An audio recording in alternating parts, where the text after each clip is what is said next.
Ce matin, j'ai eu à cœur de vous amener un thème, c'est, si on peut afficher, une nouvelle louange. C'est un des plus grands défis pour nous les Français, de revêtir un esprit de louange et de revêtir un esprit qui va nous amener à bénir et non pas à maudire. C'est un message qui va être complètement à contre-courant de notre société, complètement à contre-courant de comment on fonctionne. Parce que les Français sont bien connus pour être des râleurs. Les Français sont bien connus pour être des pessimistes, être négatifs, être dans la fatalité. Et on est dans un contexte où on est comme ça. On est mécontent et on va le manifester. On n'est pas d'accord, on va le montrer. Et on a besoin d'être transformé dans notre être intérieur pour revêtir cet esprit de louange, pour avoir cet esprit d'enthousiasme, avoir cet esprit de reconnaissance, pour venir le dimanche matin et pas être là à dire « c'est lourd », mais être là à dire « Seigneur, je suis venu, même si c'est difficile, pour te louer. Seigneur, je suis venu là pour t'adorer. » Et 2014, ce soit une année où on va vraiment déclencher quelque chose de nouveau dans nos cœurs, où Dieu va déclencher quelque chose de nouveau dans nos cœurs pour la louange, pour l'adoration, qu'on soit un peuple qui va louer Dieu. Louer Dieu est une force, et c'est quelque chose qui va terrasser l'ennemi. C'est une arme puissante. Lorsque nous sommes en train, il y a un peuple qui loue Dieu, il met la panique dans le camp de l'ennemi. Amen. Et je crois qu'on sous-estime souvent la louange parce qu'on la néglige. On sous-estime la louange dans nos vies personnelles. On la néglige dans nos vies personnelles et on la néglige aussi lors de notre culte. Vous savez, il y a un pasteur qui disait que le temps fort de la rencontre le dimanche matin, c'est la louange. Ce pasteur va même jusqu'à dire que le moment le plus important, ce n'est pas la prédication, c'est le temps de louange. C'est le temps où on va célébrer Dieu. Vous imaginez ? Ça arrête 2 minutes et puis on se dit, bon Seigneur, ok. Le moment le plus important que tu as considéré ce matin, c'était le moment d'avant là. Puis on dit, Seigneur, est-ce qu'on t'a apporté vraiment une bonne louange ? Est-ce qu'on t'a apporté vraiment tout notre cœur ? Ou est-ce qu'on était là avec nos pensées qui partaient de droite et de gauche, qui réfléchissaient à ce qui va se passer là, dans la semaine, ou avec les soucis avec lesquels on combat, ou avec tous les papiers qu'on n'a pas fait, ou tous les papiers qui nous manquent ?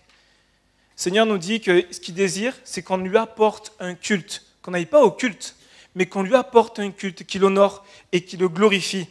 Et Dieu désire réellement à ce qu'on puisse vraiment le célébrer, le louer de tout notre cœur. Il nous a créés pour ça.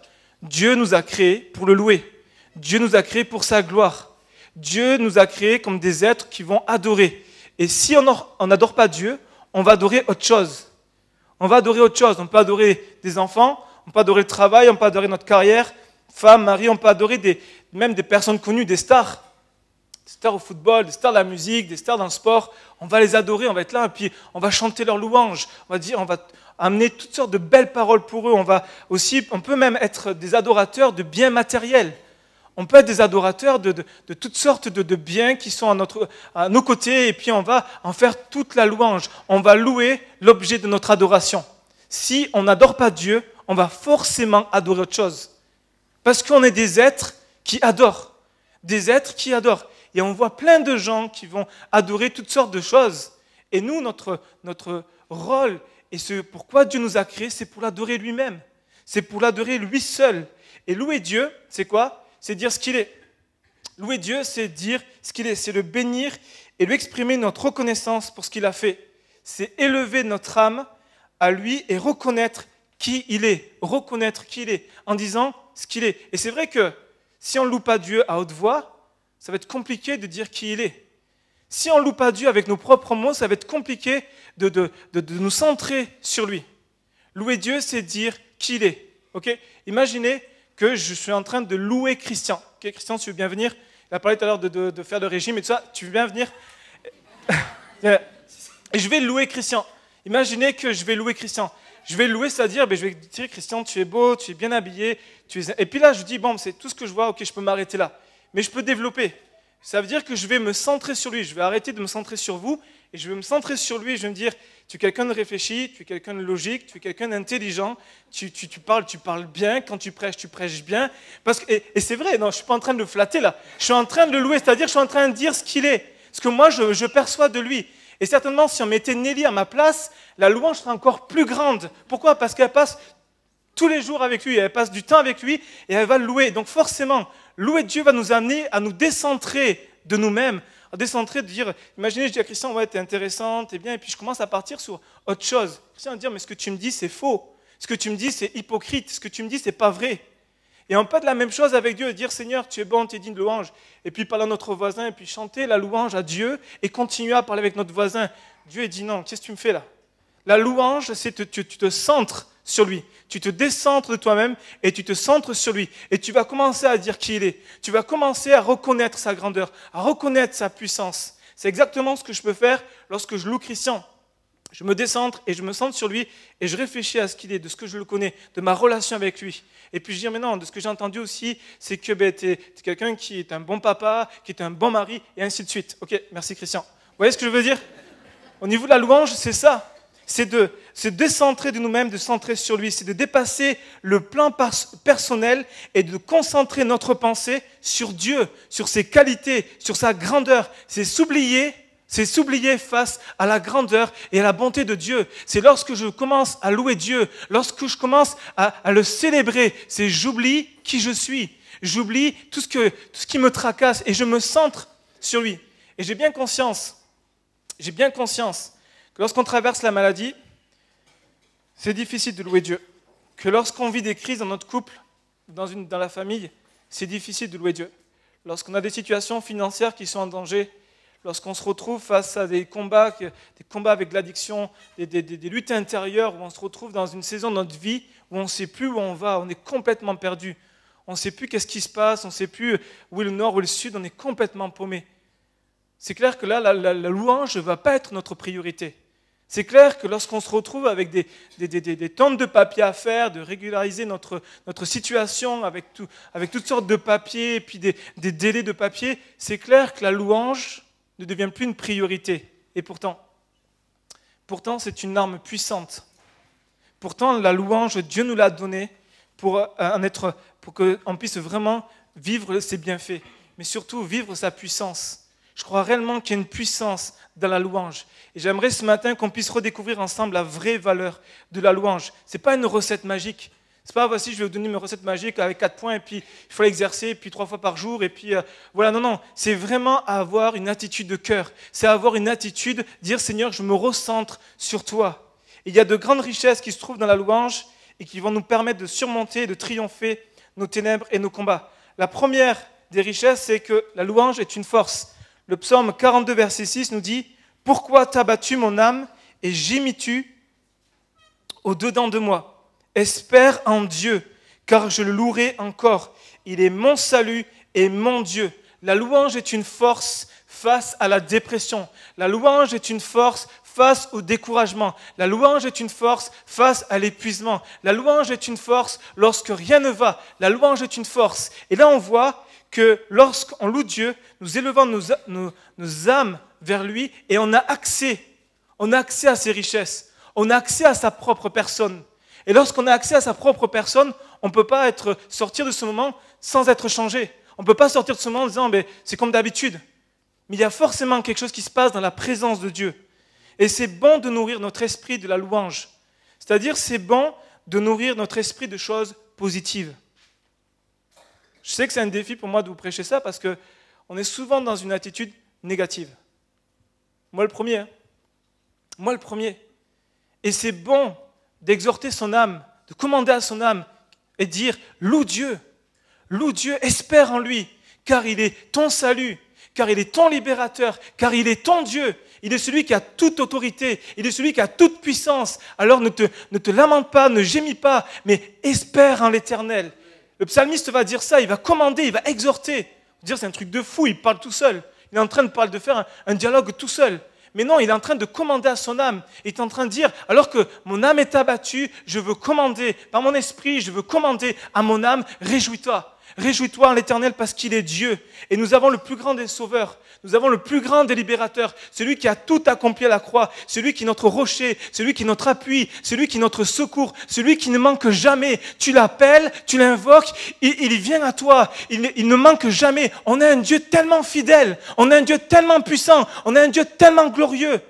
Alors pourquoi mon âme t'a battu? Pourquoi mon âme gémis-tu? Parce que quand tu regardes à Dieu, tout s'efface. Tout s'efface, il n'y a rien qui peut faire le poids face à Dieu. Il n'y a rien. Rien ne peut faire le poids face à Dieu. Aucune situation, aucun combat, aucune difficulté, aucune maladie ne peut faire le poids face à la puissance et à la grandeur de Dieu. Il est celui qui a créé le ciel, la terre. Il est celui qui gère les galaxies, qui gère l'univers. Il gère toutes choses. Il est au contrôle de toutes choses. Et c'est ça notre Dieu. Il est notre Dieu. Et le dimanche matin, quand on vient, c'est devant lui qu'on se tient. Quand on chante la louange, c'est devant lui qu'on chante. C'est pas ensemble. C'est lui. C'est pas à ton voisin que tu vas chanter pour exprimer ta belle louange. Parce que moi, je serais vraiment embêté si c'est ça. Mais non, c'est tu élèves Dieu pour qui il est. Et c'est une force, la louange. La deuxième chose, c'est que tu une arme entre nos mains. Le psaume 18, verset 4 dit « Je m'écrie, loué soit l'Éternel, et je suis délivré de mes ennemis. » Ça, c'est une parole de Dieu, mais ce n'est pas une parole magique. Ce n'est pas la méthode Coué où, vous savez, c'est à force de dire, ça va aller mieux. La méthode Coué, ça consiste à répéter 20 fois de suite, matin, midi et soir, tous les jours et à tout égard, je vais de mieux en mieux. Donc 20 fois, tu répètes 20 fois ça. Matin, tu te lèves le matin, tu répètes, ça va bien. Tous les jours, à tout égard, je vais de mieux en mieux. Tu répètes ça matin, midi et soir, 20 fois. Et puis ça va aller mieux. C'est pas ça. Tu vas pas répéter pendant 20 fois, je m'écris, loué soit l'Éternel, et je suis délivré de mes ennemis. Amen, alléluia. C'est pas une méthode magique. C'est une position de foi à avoir. C'est une position de foi à avoir, de faire confiance à Dieu et l'exprimer. Il y a un théologien qui disait, louer Dieu au sein du danger, écoutez bien, c'est faire triompher la foi sur toutes les circonstances adverses et ouvrir en quelque sorte la porte à l'intervention divine. Louer Dieu au sein du danger, c'est faire triompher la foi sur toutes les circonstances adverses et ouvrir en quelque sorte la porte à l'intervention divine. Il y a un texte dans la parole, dans l'Ancien Testament, qui est assez fort. Il se trouve dans 2 Chroniques 20, versets 20 à 22. 2 Chroniques 20, versets 20 à 22. Pour vous redonner un petit peu le contexte, au temps du roi Josaphat, donc le roi de Juda, royaume du sud, le royaume d'Israël est séparé en deux, le royaume du nord et le royaume du sud. Le royaume du sud est gouverné par le roi Josaphat, et puis il y a des ennemis moabites et ammonites qui vont se présenter devant lui, devant le peuple d'Israël pour lui faire la guerre. Et là, il se retrouve en panique, le roi il se retrouve littéralement en panique parce qu'il y a une multitude, la Bible nous dit, il y a une multitude d'hommes qui se lèvent contre le peuple d'Israël. Et ce qu'il va faire, le roi Josaphat va se retrouver à chercher la face de Dieu. Ils vont prier. Et puis à travers un prophète, Dieu va leur dire, ne vous inquiétez pas, parce que ce n'est pas vous qui allez combattre, c'est moi qui vais combattre pour vous. Il leur dit, en gros, faites-moi confiance. Laissez-moi faire, faites-moi confiance. C'est quand même un truc de fou, là. C'est une armée qui est en face de toi et puis tu dis, bon, ben, tu ne fais rien. En gros, tu es en mode repos. Tu es en mode où tu ne vas pas être en combat, tu ne vas pas être prêt à t'armer ou quoi que ce soit, à préparer les troupes d'armes. Tu laisses Dieu agir. Et on voit dans 2 Chroniques 20, verset 20, il nous est dit, le lendemain se mirent en marche, de grand matin pour le désert de Tekoa. À leur départ, Josaphat se présenta et dit, écoutez-moi, Juda et habitants de Jérusalem, confiez-vous en l'Éternel votre Dieu, et vous serez affermis. Confiez-vous en ses prophètes, et vous réussirez. Puis, d'accord avec le peuple, il nomma des chantres qui, revêtus d'ornements sacrés et marchant devant l'armée, célébraient l'Éternel et disaient « Louez l'Éternel, car sa miséricorde dure à toujours. » Au moment, écoutez bien, verset 22, au moment où l'on commençait les chants et les louanges, l'Éternel plaça une embuscade contre les fils d'Ammon et de Moab, et ceux de la montagne de Séhir, qui étaient venus contre Juda. Et ils furent battus. L'Éternel, à ce moment-là, a accordé une telle victoire que la vallée dans laquelle ils ont combattu s'appelle la vallée de la bénédiction. C'est-à-dire que là, à ce moment-là, l'Éternel leur dit, mais moi, ce que j'attends juste, c'est votre confiance. La louange, on le voit dans ce texte, est une arme entre les mains du peuple de Dieu. Lorsque tu es dans l'adversité, lorsque tu es dans le combat, commence à louer Dieu, commence à célébrer qui il est. Rappelons-nous que Dieu nous a donné une victoire écrasante, que Jésus a tout accompli. Jésus a tout accompli pour ta vie. Tout, c'est-à-dire qu'il n'y a pas une seule chose dans ta vie qui n'a pas accompli. Il n'y a pas une seule situation qu'il n'a pas gérée. Il n'y a pas une seule souffrance qu'il n'a pas prise. Il n'y a pas un seul combat que Jésus n'a pas pris. Il a tout accompli. Et c'est bon, la clé de la victoire se trouve dans la confiance que l'on va exprimer dans la louange. Dieu aime lorsqu'il y a un sacrifice de louange. Tu es au ras des pâquerettes, tu es oppressé comme ce n'est pas possible, tu ne sais plus quoi faire et puis tu as même des pensées noires qui t'arrivent. Quand tu commences à louer Dieu dans cet état-là, Dieu dit oui et Dieu vient te délivrer. Dieu vient poser sa main et faire exploser tous tes oppresseurs, tous les ennemis qui t'accablent et qui sont sur ta vie. Amen. Le troisième bienfait de la présence, en tout cas de la louange, c'est que ça amène la présence de Dieu. Psaume 22, verset 3. « Pourtant tu es le Saint, tu sièges au milieu des louanges d'Israël. Il est saint, notre Dieu est élevé au-dessus de toute défaillance, de toute injustice. Il est seul digne de confiance. Il est le seul qui n'a aucune faille. Il est le seul qui est parfait. Le seul sur qui tu peux t'appuyer, c'est Dieu. Bien que tu aies des hommes, des femmes, des personnes qui sont autour de toi, qui sont des soutiens, la seule personne sur qui tu dois t'appuyer, c'est Dieu. Et la Bible nous dit qu'il siège au milieu des louanges de son peuple. Dieu habite au milieu de nos louanges.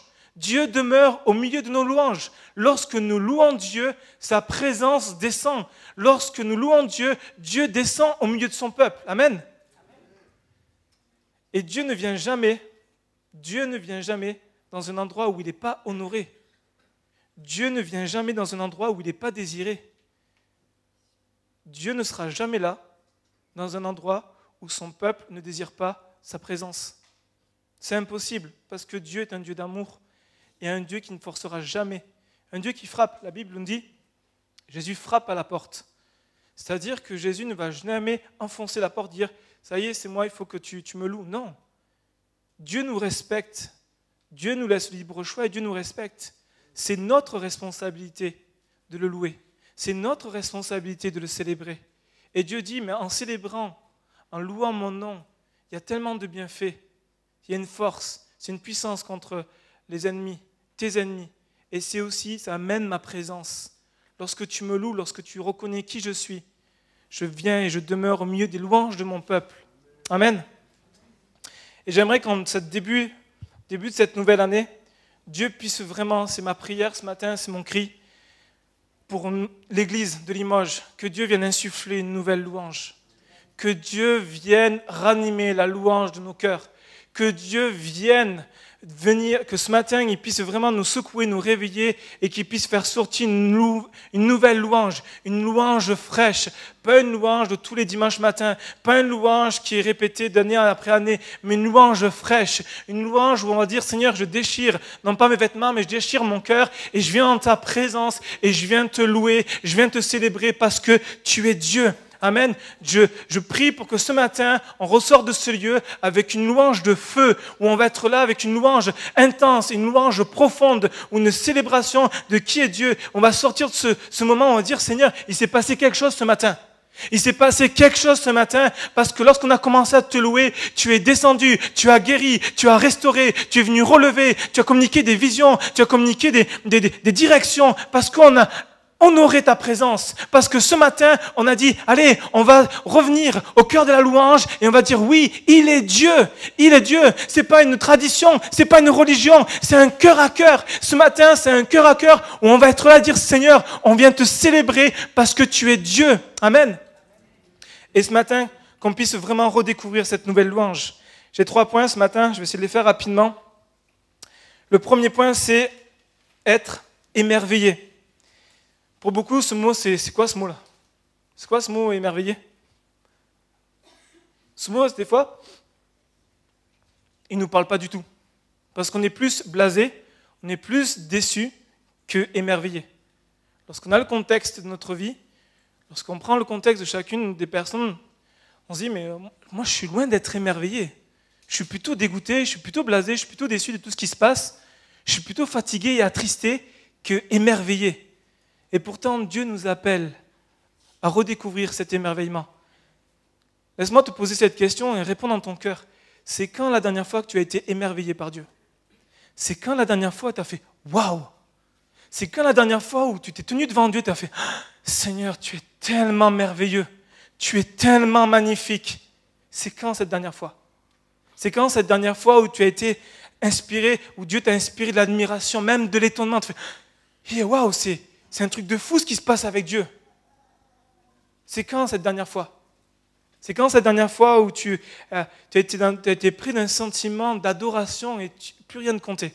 Plus rien ne comptait.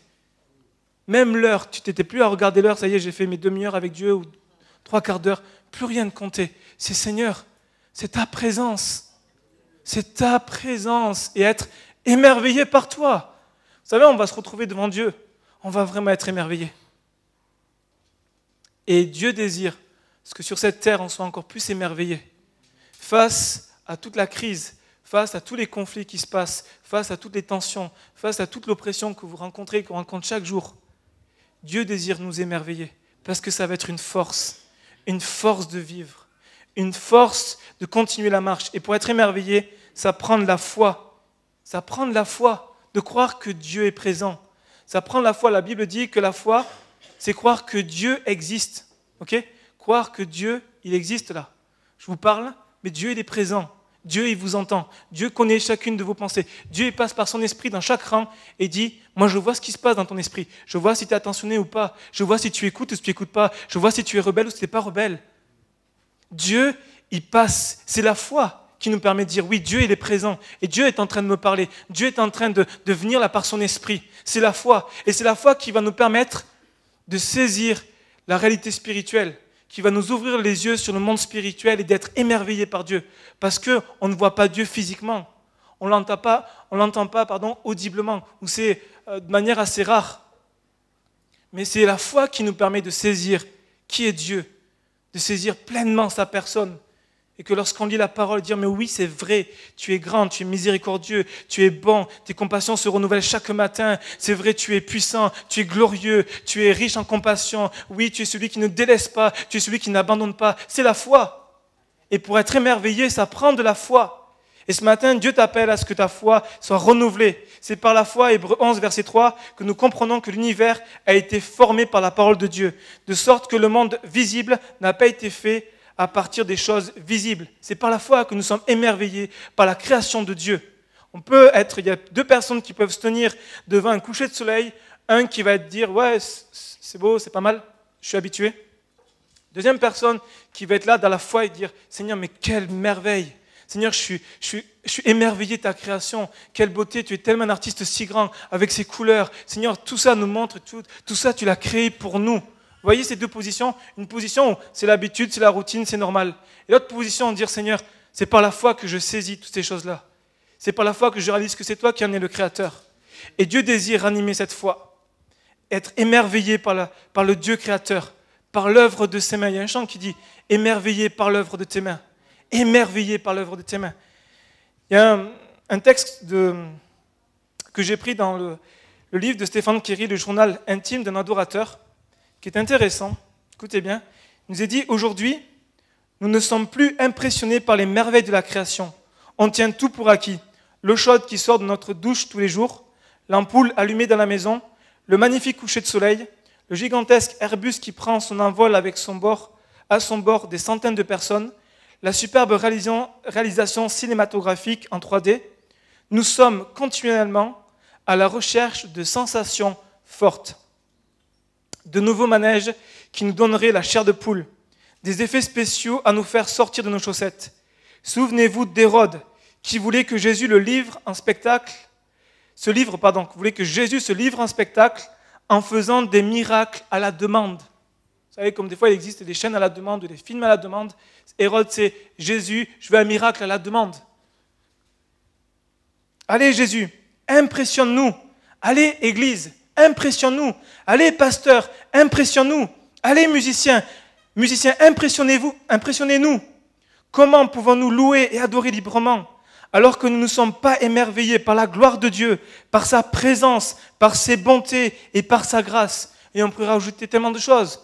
Plus émerveillés par son amour, plus émerveillés par l'œuvre de la croix, plus émerveillés par sa grandeur, plus émerveillés par qui il est. Parce que on prend tout pour acquis. Et c'est bon de replacer nos cœurs là.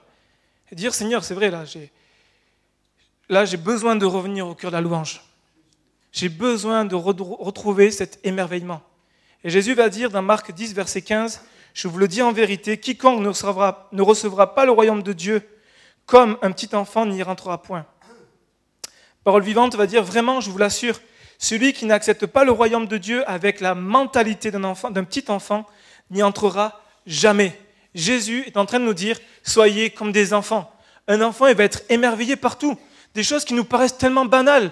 Des choses, me dire, mais bon, on ne prend même pas d'importance à ces choses-là. On considère comme peu importantes. Et les enfants vont être là, faire waouh, c'est beau, regarde, il y a une biche, regarde cet insecte, regarde ces étoiles, regarde ces choses. Et nous, on va être là, on va être blasé, dire mais ouais, c'est normal, c'est banal.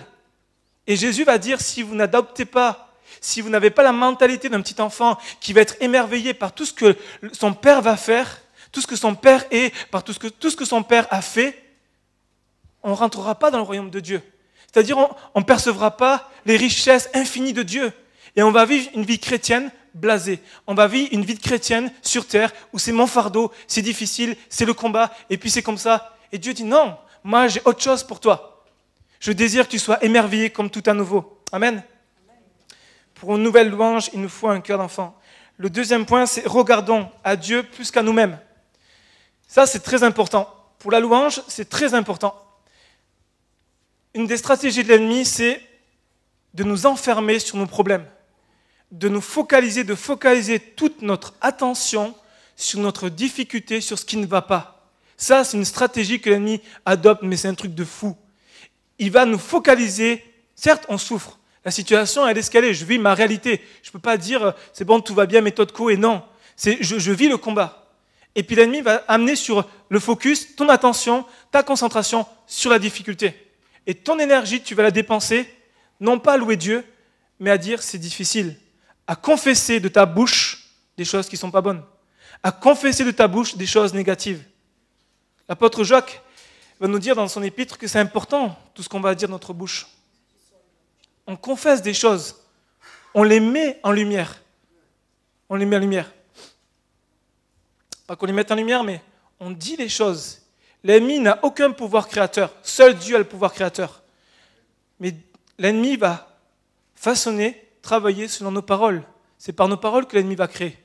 C'est par nos paroles que l'ennemi va prendre, utiliser, et puis nous façonner toute une muraille, dire c'est difficile. Et une des choses que l'ennemi va utiliser, lorsqu'on vient le dimanche matin, c'est dur. Regarde à ton problème, regarde ta difficulté, regarde à ton souci. Et Dieu dit non, pas que je néglige ton problème, non pas que je néglige ta souffrance, mais moi je t'appelle à regarder plus haut, à regarder à moi. Et il y a un texte qui est vraiment impressionnant dans la Bible. Je le relisais tout hier soir et puis je me disais mais c'est un truc de fou ce qui se passe, ce que Dieu peut faire à travers deux hommes, Paul et Silas. On va lire dans Acte 16. Acte 16, versets 16 à 26. Il nous est dit, comme nous allions au lieu de prière, une servante qui avait un esprit de python et qui, en devinant procurer un grand profit à ses maîtres, vint au-devant de nous et se mit à nous dire, à nous suivre, Paul et nous. Elle criait, ces hommes sont les serviteurs du Dieu très haut et ils vous annoncent la voie du salut. Elle fit cela pendant plusieurs jours. Paul, fatigué, se retourna et dit à l'esprit, je t'ordonne au nom de Jésus-Christ de sortir d'elle. Et il sortit à l'heure même. Les maîtres de la servante, voyant disparaître l'espoir de leur gain, se saisirent de Paul et de Silas et les traînèrent sur la place publique devant les magistrats.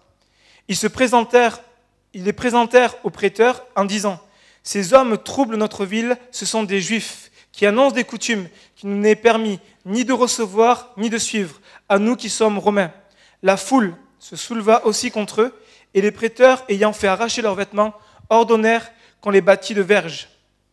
Après qu'on les eut chargés de coups, ils les jetèrent en prison, en recommandant au geôlier de les garder sûrement. Le geôlier, ayant reçu cet ordre, les jetant dans la prison intérieure et leur mit les ceps aux pieds. Et écoutez bien, verset 25. Vers le milieu de la nuit, Paul et Silas priaient et chantaient les louanges de Dieu, et les prisonniers les entendaient. Tout à coup, il se fit un grand tremblement de terre, en sorte que les fondements de la prison furent ébranlés. Au même instant, toutes les portes s'ouvrirent et les liens de tous les prisonniers furent rompus. Amen. Quelle histoire incroyable. C'est un truc de fou. C'est une histoire vraie. C'est pas juste un récit, c'est beau, c'est la Bible, c'est inspiré, c'est vrai. C'est une histoire incroyable. Paul et Silas se retrouvent en prison après avoir été humiliés, après avoir été frappés, critiqués, torturés, ils sont enchaînés et ils se retrouvent dans la prison. Et là, la Bible nous dit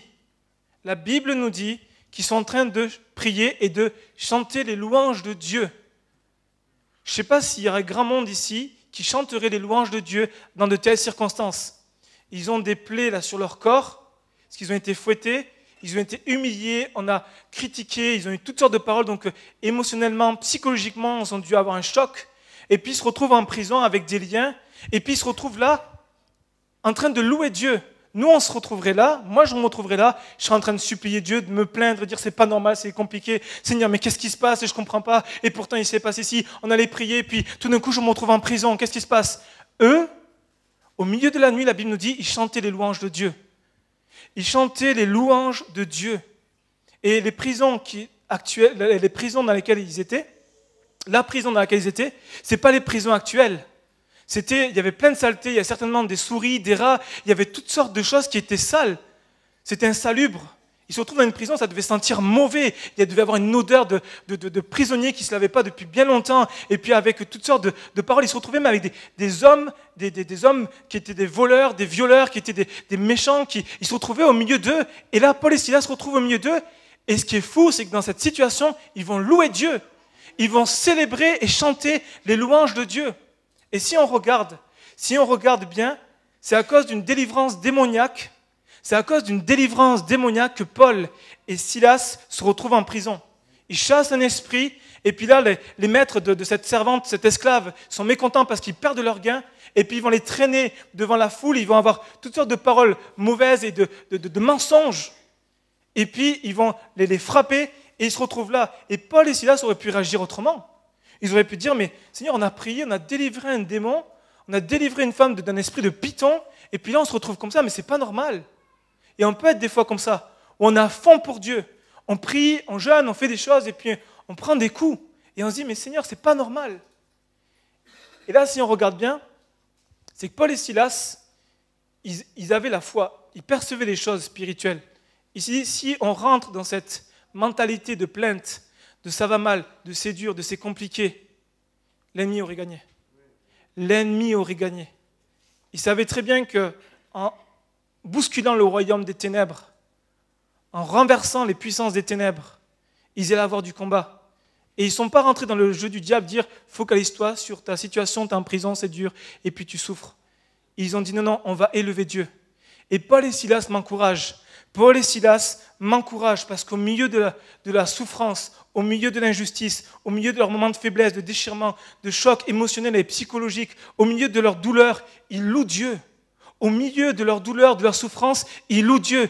Et ce qui se passe, le résultat, c'est qu'il y a une délivrance incroyable. Tout d'un coup, il y a un grand tremblement de terre. La parole nous dit, verset 26, « Et les fondements de la prison furent ébranlés, les portes de prison s'ouvrent et les liens de tous les prisonniers sont rompus. » C'est un truc de fou, ça nous montre, Dieu est en train de nous enseigner et en train de nous dire à chacun d'entre nous, peu importe ta prison, peu importe tes liens, peu importe ta difficulté, si tu te centres sur moi, tu te défocalises de ta situation et tu te focalises sur moi, tu te centres sur moi, me louant, en disant qui je suis, les chaînes vont tomber, les prisons dans lesquelles tu es vont exploser parce que je suis celui qui siège au milieu des louanges de son peuple. Amen. On a un Dieu puissant. On a un Dieu qui, lorsqu'on est en proie aux pires difficultés, on se centre sur lui. Dieu nous appelle à nous centrer sur lui et la délivrance arrive. Amen. Et j'aimerais ce matin vraiment qu'on puisse rentrer dans un temps de louange, qu'on puisse sortir de nos traditions, sortir de nos routines, de nos habitudes. Et ce matin, être là et dire, Seigneur, je veux une louange nouvelle. Je veux une louange nouvelle, quelle que soit ta prison, quelles que soient tes chaînes, quelles que soient les douleurs, les chocs émotionnels, psychologiques, j'aimerais te dire qu'il y a une puissance dans la louange. Il y a une puissance lorsque tu glorifies Dieu.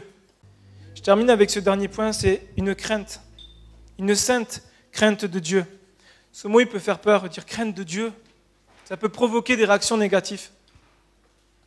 Des réactions qui ne sont pas forcément dans une bonne disposition de venir devant Dieu, mais avec la crainte, je ne comprends pas. Quand on parle ici de la crainte, ce n'est pas de la peur. Ce n'est pas d'avoir peur de Dieu. Une sainte crainte de Dieu, c'est de venir devant lui avec révérence, avec respect. De venir devant lui et dire, Seigneur, tu es Dieu. tu n'es pas n'importe qui. Tu n'es pas n'importe qui. Je ne me tiens pas le dimanche matin devant n'importe qui. Tu es le roi des rois, le Seigneur des seigneurs. Il est capable d'insuffler la vie dans nos corps. Il est capable de faire ça et tout s'arrête. Il est le Dieu souverain. Et quand on nous parle de la Bible, nous parle de la sainte crainte, il nous dit « Considère les choses de Dieu avec sérieux. Sois pas négligent dans les choses de Dieu. Sois pas négligent dans ta vie avec Dieu. Sois pas négligent dans ta communion avec Dieu. Sois pas négligent le dimanche matin.